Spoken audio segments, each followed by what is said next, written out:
दूसरा मकसद हमारा ये होना चाहिए कि हम इस ज़मीन के ऊपर अल्लाह का जो अदल है उसको कायम कर सकें, इंसाफ़ को कायम कर सकें। अल्लाह की जो मखलूक है उसको फ़ायदा पहुँचा सकें, उनकी बेहतरी के लिए जो कुछ कर सकते हो हम वो करें। अगर आप सुबह उठो और आप देखो कि आपकी पूरे दिन में आज कुछ भी नहीं है करने को, आपके माइंड में कोई मकसद नहीं है, आज आप कह लें कि करने के लिए आपके पास कुछ भी नहीं है, तो समझे उस दिन आपकी लाइफ़ ख़त्म हो गई फिर। You only lose when you give up. तो लिहाजा गिव अप ना करें, इंशाल्लाह आपको रिज़ल्ट जो है वो इसका ज़रूर मिलेगा। कहता फिर जब मैं 20 साल का हुआ, तो बाबा का जो मशवरा था वो मुझे ताना लगने लगा। वो मुझे कहते थे कि ये करो, ऐसे करो, लाइफ़ बड़ी मुश्किल है, आगे जाके क्या करोगे? मैं उनसे कहता था कि बाबा आपको तो कुछ भी नहीं पता, अब तो लाइफ़ बहुत चेंज हो गई है, ज़िंदगी जो है वो चेंज हो गई है। कहते फिर जब मैं 25 साल का हुआ, तो मेरे बाबा मुझे ऐसे लगता था कि जैसे मेरे बाबा मुझे क्रिटिसाइज़ करने लग रहे हैं और मुझे ताने भी दे रहे हैं और हर जो मैं अच्छा काम कर रहा हूँ उसको बुरा भला कह रहे हैं। मैं अपने बच्चे को कंधे पे बिठा कर लेके जा रहा था, तो एकदम से मेरी आँखों में जो है आंसू आ गए। और वो क्यों आए? वो इसलिए आए कि मेरे जो बाबा थे वो मुझे बिल्कुल ठीक बताते थे, ठीक मुझे रोकते थे, ठीक मुझे जो है वो बातें बताते थे। तो मेरे बाबा उस दिन भी बेस्ट थे और आज भी बेस्ट हैं। अगर वो मुझे रोकते थे, टोकते थे किसी चीज़ से, तो वो मेरी बेहतरी के लिए करते थे। अगर वो बर्दाश्त करते थे तो सिर्फ़ इसलिए कि मुझे कल को जो है वो खुशी मिले।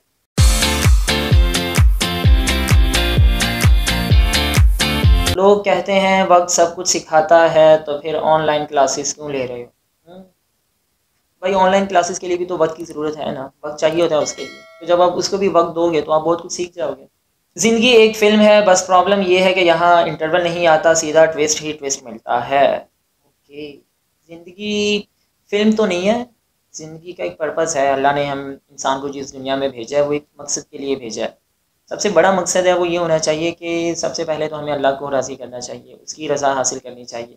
और फिर दूसरा मकसद हमारा ये होना चाहिए कि हम इस ज़मीन के ऊपर अल्लाह का जो अदल है उसको कायम कर सकें, इंसाफ़ को कायम कर सकें।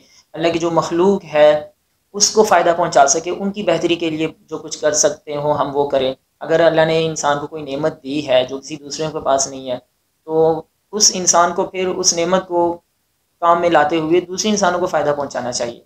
तो ज़िंदगी की एक मकसद वाली होनी चाहिए, बेमकसद ज़िंदगी का तो कोई फ़ायदा नहीं है।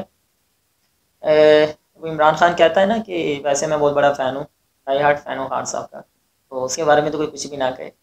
तो वो कहते हैं ना कि अगर आप सुबह उठो और आप देखो कि आपकी पूरे दिन में आज कुछ भी नहीं है करने को, आपके माइंड में कोई मकसद नहीं है, आज आप कह लें कि करने के लिए आपके पास कुछ भी नहीं है, तो समझे उस दिन आपकी लाइफ़ ख़त्म हो गई फिर, कि आपकी ज़िंदगी में कुछ करने को ही नहीं है। तो अगर आप सुबह उठें, तो आपके माइंड में एटलीस्ट एक गोल हो कि आज पूरा दिन मैंने करना क्या है, आज का पूरा दिन मेरा किस तरीके से जो है वो स्पेंड होगा। तो कोई ज़िंदगी या life is not like a movie.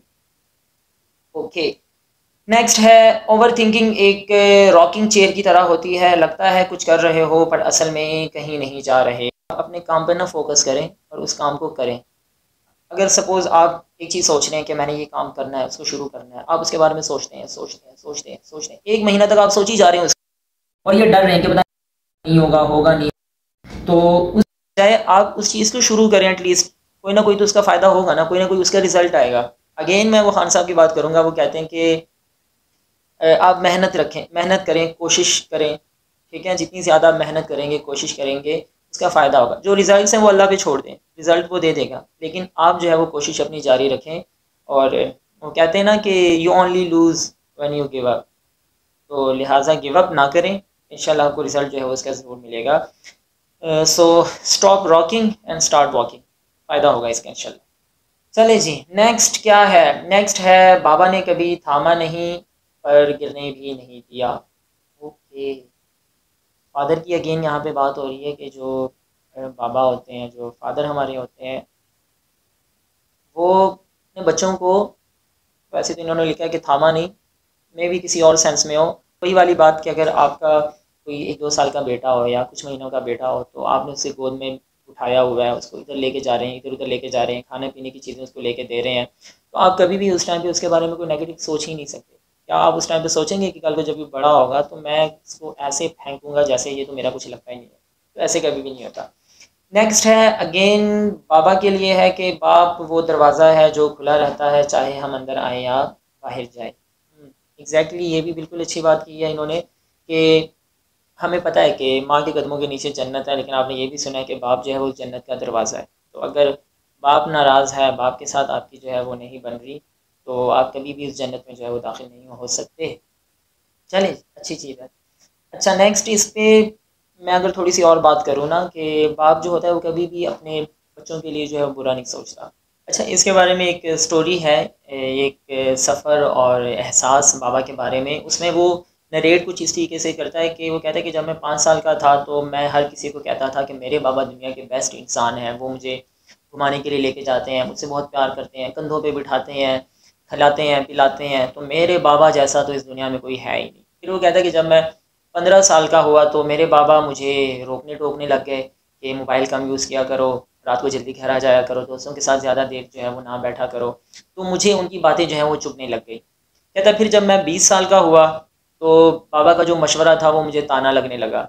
वो मुझे कहते थे कि ये करो, ऐसे करो, लाइफ बड़ी मुश्किल है, आगे जाके क्या करोगे। मैं उनसे कहता था कि बाबा आपको तो कुछ भी नहीं पता, अब तो लाइफ बहुत चेंज हो गई है, ज़िंदगी जो है वो चेंज हो गई है। कहते फिर जब मैं 25 साल का हुआ तो मेरे बाबा मुझे ऐसे लगता था कि जैसे मेरे बाबा मुझे क्रिटिसाइज़ करने लग रहे हैं और मुझे ताने भी दे रहे हैं और हर जो मैं अच्छा काम कर रहा हूँ उसको बुरा भला कह रहे हैं। तो कहते जब मैं 25 साल का हुआ तो एक दफ़ा गुस्से में आकर मैंने अपने बाबा को बोला कि बाबा आपको क्या पता, दुनिया 21st सेंचुरी में आ गई है, आप 90s के लोगों को क्या पता कि अब इस वक्त चीज़ें किस तरीके से जो है वो चल रही हैं। तो कहते कि मेरे बाबा ने तो मुझे कुछ नहीं कहा, बट जस्ट वो मेरी तरफ देखकर जो है वो बिना कुछ कहे मुस्कुराए। कहता है कि जब मैं फिर 40 साल का हुआ तो मुझे ऐसे लगने लगा कि जैसे मेरे बाबा मुझसे जो है वो ग्रजेस रखते हैं और बुक्स रखते हैं। एक दफ़ा क्या हुआ कि मेरा बेटा जो है वो बहुत ज़्यादा ज़िद कर रहा था और मुझे उसके ऊपर गुस्सा आया, और जब मुझे उसके ऊपर गुस्सा आया तो मैंने सोचा कि बाबा भी तो मुझे समझाते थे, तो मैं तो उस टाइम पे नहीं समझता था। फिर वो कहता है कि जब मैं 60 साल का हुआ और मेरे बाबा बूढ़े हो गए, और वो मुझे तब ऐसे लग रहा होता था जैसे शायद वो मुझसे अब नाराज़ हैं। हम कुछ बात भी करते थे तो वो उसके ऊपर इतना ज़्यादा वो रिस्पॉन्ड नहीं करते थे। हमें यही लगता था कि शायद अब वो मुझसे जो है वो नफ़रत करते हैं, कुछ इस तरीके से। तो फिर एक वक़्त आया कि जब मैं 75 साल का हुआ और बाबा जो है वो दादा बन गए और मैं बाबा बन चुका था उस टाइम पे। तो एक दिन क्या हुआ कि मैं अपने बच्चे को कंधे पे बिठा कर लेके जा रहा था, तो एकदम से मेरी आँखों में जो है आंसू आ गए। और वो क्यों आए, वो इसलिए आए कि मेरे जो बाबा थे वो मुझे बिल्कुल ठीक बताते थे, ठीक मुझे रोकते थे, ठीक मुझे जो है वो बातें बताते थे। तो मेरे बाबा उस दिन भी बेस्ट थे और आज भी बेस्ट हैं। अगर वो मुझे रोकते थे, टोकते थे किसी चीज़ से तो वो मेरी बेहतरी के लिए करते थे। अगर वो बर्दाश्त करते थे तो सिर्फ़ इसलिए कि मुझे कल को जो है वो खुशी मिले। तो ये चीज़ें सोचकर मुझे रोना आ गया बहुत ज़्यादा, और 75 साल के बाद जाके मुझे ये चीज़ रियलाइज़ हुई कि जो मेरे बाबा थे वो पहले भी बेस्ट थे और वो आज भी बेस्ट है। तो एक बच्चा जिसको 75 साल लग जाते हैं सिर्फ़ ये चीज़ अंडरस्टैंड करने में कि उसके बाबा जो हैं वो बहुत अच्छे हैं, वो बेस्ट हैं, वो कभी भी उसका जो है वो बुरा नहीं चाहेंगे। तो ये चीज़ हमारे लिए बहुत ज़्यादा प्रॉब्लमैटिक है कि हमें देर बहुत ज़्यादा लग जाती है सिर्फ़ अपने बाप को समझने में। तो अगर आप खुद भी इस चीज़ को समझें कि कल को आप भी जो है वो बाप बनेंगे, कल को हम भी इसी चीज़ से गुज़रेंगे, तो ऑब्वियसली आप कभी भी अपने बच्चों का जो है वो बुरा नहीं चाहेंगे। जो आप उनके लिए छोटी एज में उनके लिए अच्छा सोचते हैं, बड़ी एज में भी आप उनके लिए उतना ही अच्छा सोचते हैं। जस्ट वो एक टाइम बदल जाता है, वक़्त बदल जाता है, और बच्चे शायद शायद ये समझते हैं कि अब बाबा को वो मोहब्बत और वो चीज़ नहीं रही। तो इस चीज़ों को अगर हम ठीक कर लें तो हमें बहुत ज़्यादा इसका जो है वो फ़ायदा होगा। अपने पेरेंट्स की जो है वो रिस्पेक्ट करें बहुत ज़्यादा। कल को हमने भी जो है वो पेरेंट्स बनना है, तो आप अगर रिस्पेक्ट अभी से करेंगे, कल को आपके बच्चे आपकी रिस्पेक्ट करेंगे। आप अगर अच्छी उनकी खिदमत करेंगे, कल को आपके बच्चे आपकी जो है वो अच्छी खिदमत करेंगे। ना कि आपको किसी ओल्ड एज होम में जो है वो लेके चले जाएँ और वहाँ पर आपको रहने पर मजबूर कर दें। तो आज का सेशन बहुत ही अच्छा हुआ, बहुत अच्छी-अच्छी बातें हमें जो है वो सीखने को मिली, और ऐसे ही अपने फीडबैक देते रहिएगा हमें इंस्टाग्राम के ऊपर और फेसबुक के ऊपर। अच्छे-अच्छे मैसेजेस जो है वो ऐसे कीजिए। जब आप इस तरह की चीज़ें हमें भेजेंगे तो ऑब्वियसली मुझे भी बहुत कुछ सीखने को मिलता है और आपको भी जो है अच्छी-अच्छी बातें सीखने को मिलेगी। तो नेक्स्ट एपिसोड में इंशाल्लाह मिलते हैं अगले पॉडकास्ट में, तब तक के लिए अल्लाह हाफ़िज़।